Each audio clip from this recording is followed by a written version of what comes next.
Hi, everyone. It's Jean Sachs. I'm the CEO of Living Beyond Breast Cancer. And today we are talking to Catherine O'Brien. Hi, Catherine. Hey, Thanks for joining us. thanks for Kath- having me.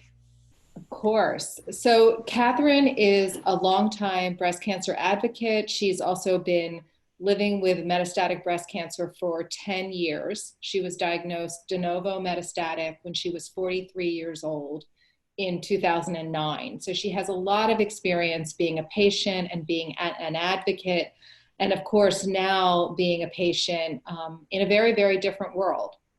So I know everybody is interested to know what it is like. So, Catherine, why don't you just start by telling us how long you've been on in your current line of treatment and how things are going? Sure. So I have been on Abraxane IV chemo 3 times a month since October 2019. Things are going well. I had scans mid-March and am stable. That's good news. So, how often are you going in for treatment? So I go once a week for 3 consecutive weeks, and then I get a week off. So it's 3 weeks on and 1 week off. Okay. And so tell us what that experience is like, starting from when you leave your house to when you get to the clinic or the hospital and then coming back. Sure. So I live in West suburban Chicago. So I take our commuter train to downtown Chicago, where I go to an academic cancer center. So at first, I remember it was St. Patrick's Day when I think the news really started to come in and things started to change a little bit. Things didn't change drastically that week. As per usual, I got on the train. It was a normal train ride. I think I might have even have taken the water taxi from the train station to Michigan Avenue. And then Michigan Avenue was, as per usual, busy. It was a little unsettling because in this appointment, I was going on the heels of good news. I just had my scans, and normally this would be a very upbeat appointment. Things are going great, stay on the course. But with the news that was coming, especially at that time out of Italy and China, I was very worried. That was my main question for the nurse. I guess I should explain. Usually, when you go into the hospital or the treatment center, it's pretty standard. Of course, you check in my case, you have a blood draw. And because I was starting a new cycle, seeing the nurse and then the oncologist and going back for my infusion. So as I was starting to say before, I was meeting with the nurse practitioner, of course, happy with these scan results, but very nervous about the news, the COVID news. Mhm. My main concern was, what if I can't get my treatment? What if they reassign my doctor or my care team to infectious disease? The nurse was very reassuring, and she said, we haven't received any news of that. I think she pointed out that in Italy and China, cancer patients continue to get their treatment.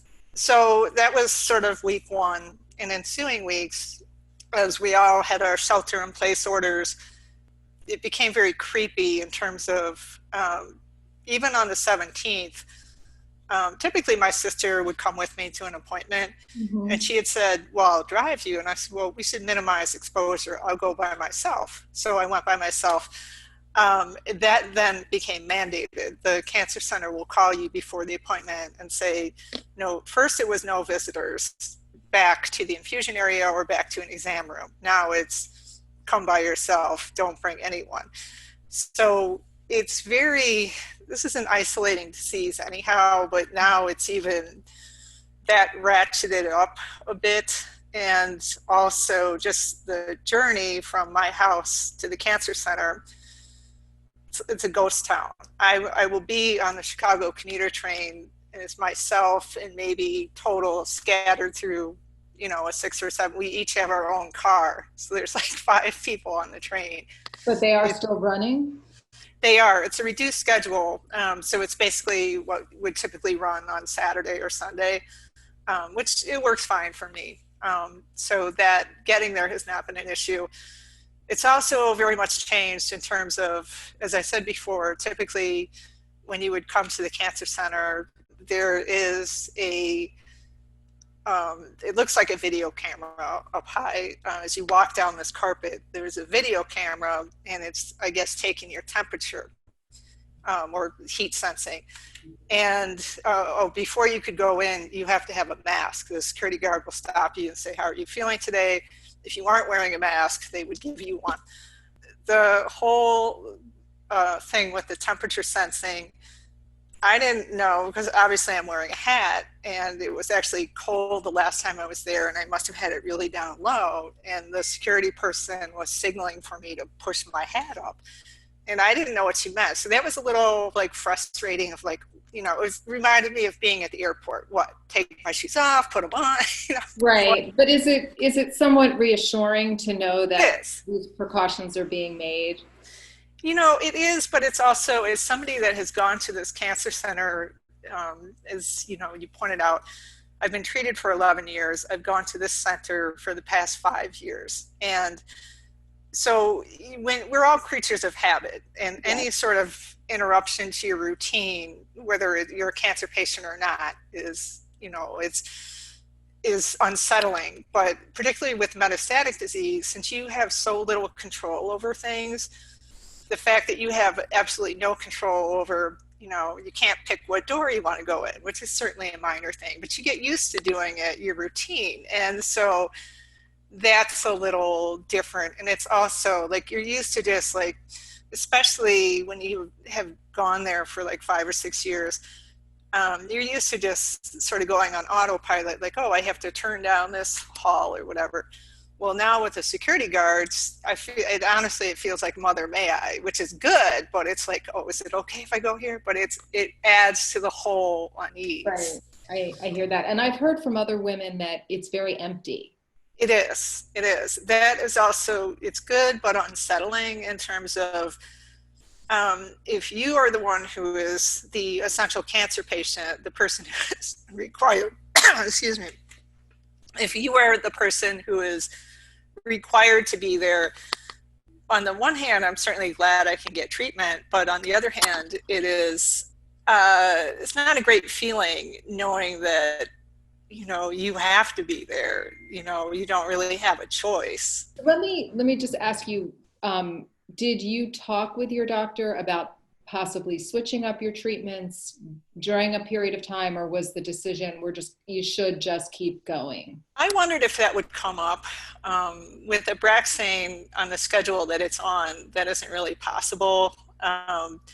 Or that's my understanding. I had wondered if they would suggest, well, you could be on something else, but I really can't. I have been, the reason that I'm on Abraxane is I have been on all of the easier, or Right. I've been on all the oral options. This is my 7th line of treatment. But that would also confer its own challenges, because with any time you start a new treatment, there would be typically you would have to be seen in terms of, usually a blood draw would have to be made to, get a baseline of what's going on there. Then there would have to be sort of an instructional visit with the nurse of, expect these symptoms. The instructional visit could certainly be handled, through a telephone or video chat, but a blood draw could not. And it would also, I don't know, maybe that's 6 of one, half dozen of another. It would make me nervous to have to switch to something, especially knowing that my current treatment is working. Yeah, and I know that what I've heard is doctors are making really careful decisions about, Mm-hmm. who they switch or who they delay. So in terms of staying in touch with your doctor, are you connecting via telemedicine, or have you had any in-person visits with your medical oncologist? I see my oncologist once a month as a course of, when I start a new cycle of this treatment, then I would see the oncologist, and then I would be in the cancer center for the next, that's the first of the next 3 visits. So I'm basically there. I haven't really done, I did ask about that, but I'm on my chart, and if I haven't had any recent questions, but that's always been very effective of, if it was a question that was required an in-person answer, my doctor's nurse practitioner would get right back to me. I think one thing that gave me reassurance on two fronts was my nurse practitioner is very good. I feel like we have a good relationship.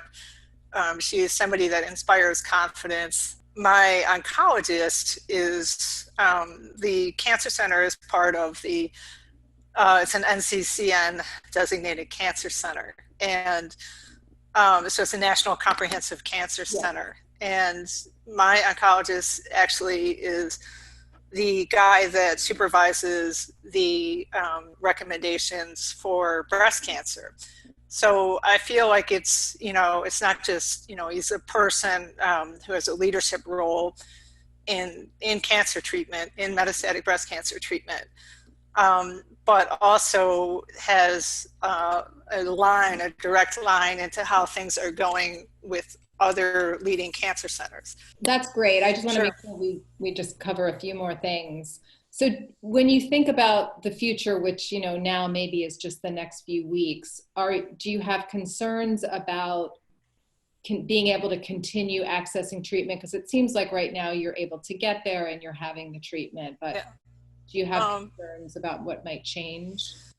no, I don't think so because, Good. there's been more safeguards in place, but nothing that has changed the frequency or access of my treatment.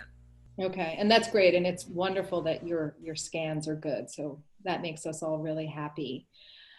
So we always like to end with this when we're talking to women. What are you doing to sort of take care of yourself in between treatments and, stay positive and stay sane?